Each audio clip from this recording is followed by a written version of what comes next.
If you want depression, doom, and despair, vote for Sleepy Joe Biden.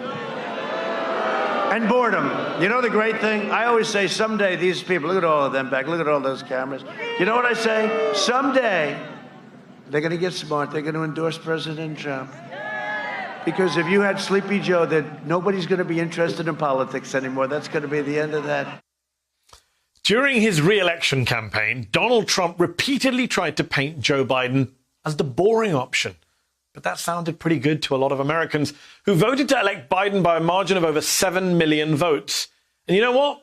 Boring really isn't that bad. Here we are on just the 73rd day of Joe Biden's presidency. And even though COVID cases are again spiking in states across the country, this time there's a plan. Biden has communicated the importance of waiting to reopen the country and the need to keep wearing masks. And today we saw a record number of vaccinations, nearly 4 million. There have been 20 million shots administered in the last 7 days. That is all great news and a huge improvement on Trump. The US economy added over 900,000 jobs in March, the most since August. And we've talked about this at length, but Biden's infrastructure plan that he announced this week would actually help a lot of ordinary people. For one thing, the president's plan would replace all of the country's lead pipes and service lines, dangerous infrastructure flaws that predominantly affect communities of color, such as Flint, Michigan. Trump always talked about improving the country's infrastructure, but Biden is already executing a plan to make it happen. Sleepy Joe. America is also re-entering the world of international diplomacy as Biden tries to undo Trump's many catastrophic errors abroad. The New York Times reports that the US and Iran have agreed to indirect talks on returning to the nuclear agreement that Trump scuttled, something that would make the entire world a safer place.